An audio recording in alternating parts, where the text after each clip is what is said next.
What's up, you guys? It is Say New with another Rambling Review. We're not actually doing a review today. We're going to talk about me for Fact Friday. I don't know if it's going to be a regular thing, but it will be a regular thing. I just wanted to use it as an excuse to talk about myself, and alliteration is fun. I hear that nobody likes intro videos, so it's not my first video, it's my second. Essentially why I started Rambling Reviews. I have always been a lover of film. First it started with books. I love a good story.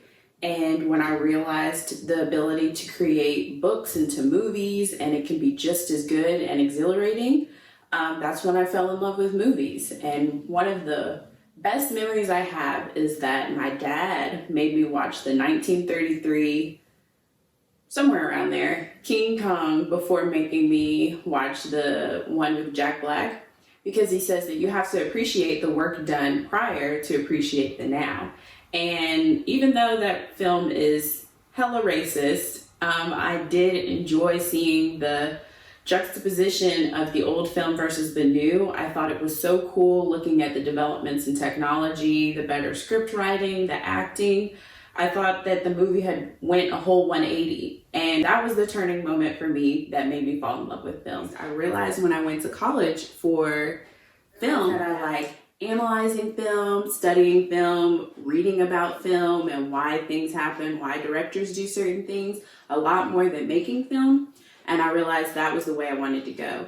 And I didn't know how quite to get into the critic atmosphere. So after a lot of studying, research, things like that, I realized I'm going to create my own YouTube. That way I am my own boss. I can review how I want. I can be as weird, awkward, funny, sad, mad even, use what words I want, and the whole shebang. So that's what started Rambling Reviews. I'm just going to give you a few facts about me. My favorite film is Pride and Prejudice, the 2005 Keira Knightley version.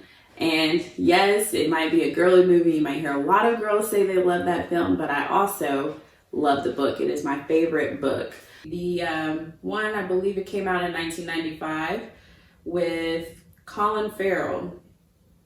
I hear that one is a little more historically accurate to how English people are, or something along those lines, but I'm all for a bit of drama. My favorite movie series is Harry Potter. I am such a fanatic. I love Harry Potter, all things Harry Potter. I have a lot of things in my wish list for people to get me gifts that are Harry Potter related. When I first saw Avatar, the 2012 Blue People Avatar, okay? We're not talking anime. But when I first saw Avatar, I was blown away. That was one of the first movies that introduced IMAX to the world, and it was beautiful. It was crisp.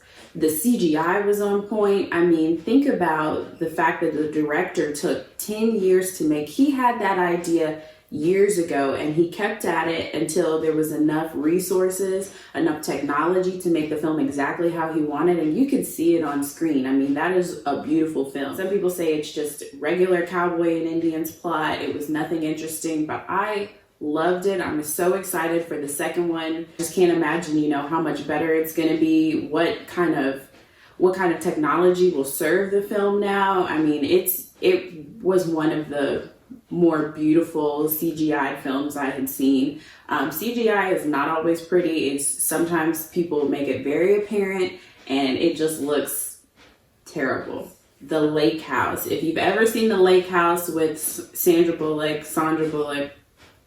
I don't know how to pronounce her name. That film is beautiful. It's not a traditional romance or rom-com. That's mostly what you see these days. You don't usually see a true dramatic romance film anymore. And I think it's great. I feel like that film is slept on. Not a lot of people talk about it, but it is beautiful. I usually love any piece that Sandra Bullock does. She's a phenomenal actress. And Keanu Reeves, he's great in all his films as well. And it's a story that's not often told. It's not something that you'll see every day, which is good because most romance or rom-com films typically follow the same formula, which gets a little old. And when we see something new and refreshing, it's something that you remember for a lifetime.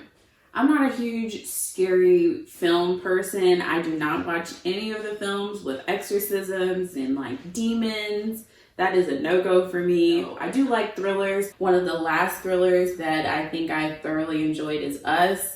Phenomenal directing, phenomenal acting. The music was on point. I love a good film score. If you want me to do a review on Us, definitely comment below and let me know. I think everyone should watch it, and I know so many people have different interpretations about what was going on in the film.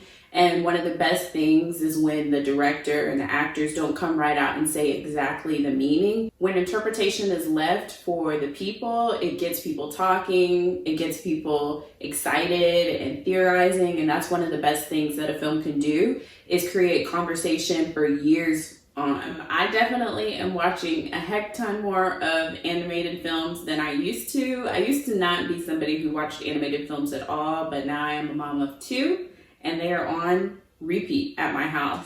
So I would have to say my favorite animated film of all time, and this was before I had kids, is Hoodwinked. I love a good witty film, like I've said before. I can never remember his name, so I will have to put it down in the description or in a comment for you guys. But I call him the face painter. It's a reference to Seinfeld. If you know, you know. But he is one of the best voice actors. I love any movie that he's voice acting in. It's usually a good time. He's so funny, and he always brings a lot to his roles. I think the storyline is great. I love a good original storyline, and that is not one that's been done and told several times over and over. I think their use of humor throughout the film, a good bit of action, and a little bit of nostalgia and family, all of it together makes for an A+ film. My favorite animated series, and this also was before I had kids, is Trolls. I've watched all 3 Trolls. They also have a couple of animated series. There's one on Netflix, and I believe one on possibly Amazon Prime. I'll have to double check that. I've watched all of them. I will say the films do not have the same voice actors as the series, which was a bummer for me. Like the chemistry between Justin Timberlake and Anna Kendrick as the 2 main characters for Trolls, but it's good in any format. It's good with any voice actors. It's just like a light and easy, breezy film and TV series. It's just something to watch when you want to feel really happy. My favorite comedy that I can always go back to and laugh my butt off is Superbad. That film is a classic. It is appreciated by many, but Michael Cera, the actor in that film, is underappreciated by many. And I love his acting. I love awkwardness, wittiness. It's the best thing in the world to me. That is true comedy. None of the in your face. That's not as funny to me, though sometimes it can work. And Superbad is a film that I can always go back to and laugh like I've never seen it before. I love action films. I am a guilty pleasure watcher, so even though action films typically have the same formula, they follow the same format, and they're pretty predictable, I could say that almost any action film that I see, I enjoy. Sometimes predictability is a good thing, and I will have to say my favorite, I don't have a favorite action film, but my favorite action series is Fast and Furious. I watch, all the old ones before I watched the new one coming out. I was not a fan of Hobbs and Shaw as a part of the Fast and Furious series, but a movie by itself, outside of it, it was a good movie. I just didn't feel like it fit the series, but we could talk about that in another rambling review. I would have to say Black films are the most dramatic for me.